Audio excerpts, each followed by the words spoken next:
안녕하십니까. JTBC 저녁 뉴스입니다. 벨기에 기업 솔베이가 새만금 공장에 첫 삽을 떴습니다. 지난해 일본 기업 도레이에 이어 솔베이까지 공장을 짓기 시작하면서 새만금 산업단지는 활성화의 전기를 마련했습니다. 보도에 하원호 기자입니다. 세계적인 화학기업 솔베이가 새만금 산업단지에서 첫 삽을 떴습니다. 솔베이는 내년까지 1,200억 원을 들여 실리카 공장을 세운 뒤 2017년부터 본격적으로 제품을 생산할 계획입니다. 실리카는 타이어를 비롯해 치약과 식품, 의료 제품 등의 광범위하게 쓰이는 화학 소재입니다. And the first reason is its excellent location. Semengun is well situated and close to our customers, based in Asia. 솔베이는 새만금 산업단지에서 OCY와 도레이에 이은 세 번째 대규모 투자업체입니다. OCI 열병합 발전소와 도레이 PPS 수지 공장은 내년 상반기에 본격적으로 가동됩니다. 새만금이 세계 화학 분야의 중심에 설 날도 멀지 않은 것 같습니다.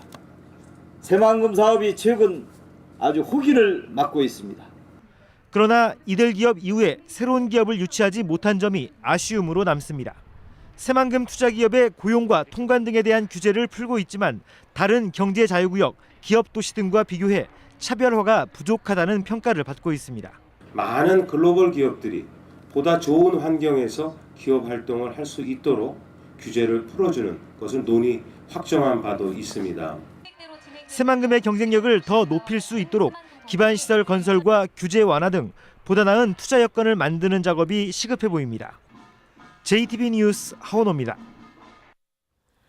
1조 5천억 원이 들어가는 새만금 신항만의 수심이 얕아 대형 선박이 접안할 수 없는 것으로 드러났습니다.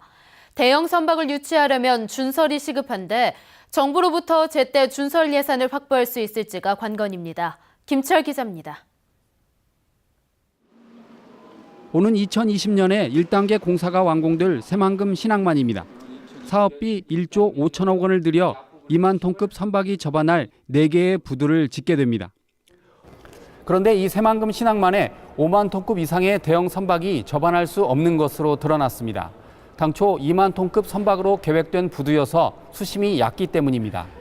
5만 톤급 이상의 대형 선박이 접안하려면 17m의 수심이 필요한데 현재 수심은 13m에도 못 미치고 있습니다.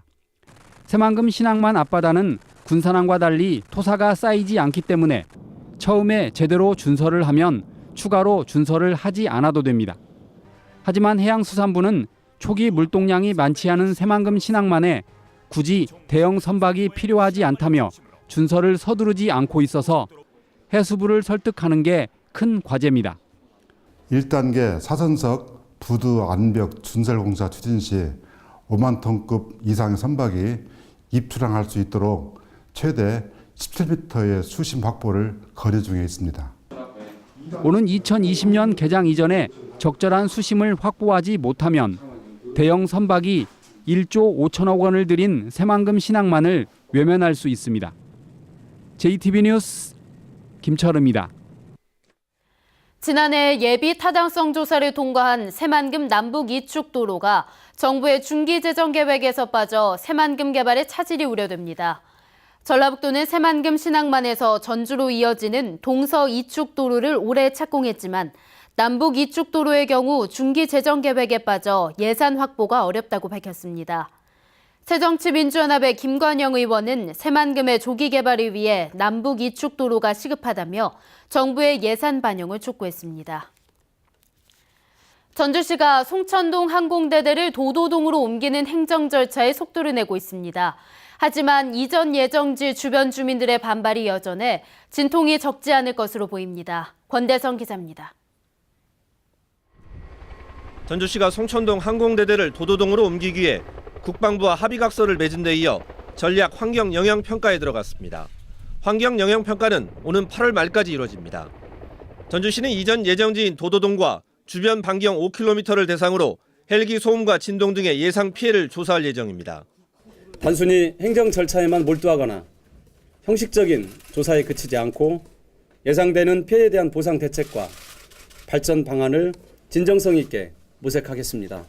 전주시는 평가협의회를 꾸려 주민의 참여와 의견을 최대한 반영해 평가의 신뢰도를 높이기로 했습니다. 환경영향평가가 끝나면 국방부의 사업계획 승인과 토지 보상 절차를 거쳐 내년 3월 항공대대 이전 공사에 들어간다는 계획입니다.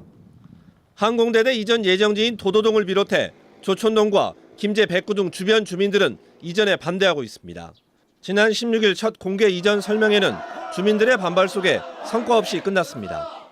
저번처럼 전체적으로 익산, 김제, 전주 시민들, 해당 지역 주민들을 다 만날 수 없다면 따로따로 익산도 저희가 찾아가고 그다음에 김제도 찾아가고 전주도 찾아가서 저희가 직접적으로 시민들을 설득하고 또 만나고 하겠습니다.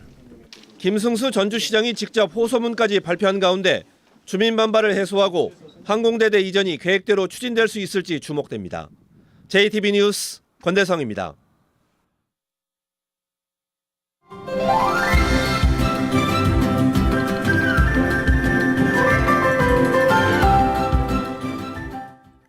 나들이 철이 본격적으로 시작되면서 야외에서 돼지고기를 즐기시는 분들이 많을 텐데요. 좋은 고기를 고르는 법과 잘 어울리는 음식으로는 어떤 것이 있는지 전해드립니다. 건강한 생활 송창용 기자입니다. 돼지고기 가운데 가장 즐겨 먹는 부위인 삼겹살입니다. 삼겹살은 기본적으로 지방 함량이 높기 때문에 왼쪽처럼 지방이 적어야 좋습니다. 고기 색은 기본적으로 선홍색을 띠는 게 신선하고 맛있습니다. 색이 옅거나 육즙이 흘러나와 있으면 상대적으로 등급이 낮은 고기입니다. 기름이 많은 삼겹살이 부담스럽다면 다리살이 제격입니다. 돼지의 앞다리살과 뒷다리살은 삼겹살에 비해 지방이 적어 담백하고 맛있습니다. 삼겹살보다 지방이 적어서 더 담백하고 또 쫄깃쫄깃하고 육즙이 많아서 더 맛있어요. 돼지고기와 잘 어울리는 식품으로는 새우젓과 표고버섯, 두부가 있습니다. 새우젓은 리파아제 성분이 고기의 지방 분해를 도와 소화가 잘 되게 해줍니다. 표고버섯의 에리다데민은 누린내를 없애주고 혈액의 콜레스테롤 수치를 낮춥니다. 두부에 들어있는 불포화 지방산과 비타민 E, 레시틴 성분은 혈관벽에 콜레스테롤이 쌓이는 것을 막아줍니다. 돼지고기가 가지지 못한 부족한 성분들을 채워주고 먹었을 때 흡수를 도와주는 역할을 할 수 있습니다. 그래서 이런 음식들과 돼지고기를 같이 드시면 건강하게 돼지고기를 섭취할 수 있습니다. 요즘 같은 포근한 봄 날씨에는 상온에서 2-3시간만 지나면 고기가 상할 수 있기 때문에 반드시 냉장 보관을 해야 합니다. JTB 뉴스 송창용입니다. 오늘 오전 10시 반쯤 완주군 소양면 익산 장수고속도로 한 터널에서 마주오던 승용차가 정면으로 부딪혀 운전자 61살 오모 씨 등 3명이 다쳤습니다. 경찰은 한 승용차가 역주행을 하면서 사고가 났다는 목격자들의 말에 따라 정확한 경위를 조사하고 있습니다. 정읍경찰서는 차량과 상가 등에서 상습적으로 금품을 훔친 혐의로 사는 곳이 일정치 않은 32살 유모 씨를 구속했습니다. 유 씨는 지난해 12월부터 최근까지 정읍과 전주를 돌며 주차된 차량과 상가 등에서 8차례에 걸쳐 귀금속과 현금 등 900만 원어치의 금품을 훔친 혐의입니다. 날씨입니다. 전북은 오늘 순창이 28도까지 오른 것을 비롯해 전주 27.2도 등 평년보다 5, 6도가량 높았습니다. 내일은 낮에 가끔 비가 내리겠습니다. 예상 강우량은 5에서 10mm입니다. 기온도 조금 떨어져 낮 최고 기온은 22도에서 25도의 분포를 보이겠습니다. 수요일인 모레는 오후 한때 소나기가 내리겠지만 낮 기온은 26도까지 오르겠습니다. 전주기상대는 이 목요일부터 다시 고온 현상이 나타난 뒤 이번 일요일에 비가 오면서 한풀 꺾일 것으로 내다봤습니다. JTB 저녁 뉴스를 마칩니다. 시청해주신 여러분 고맙습니다.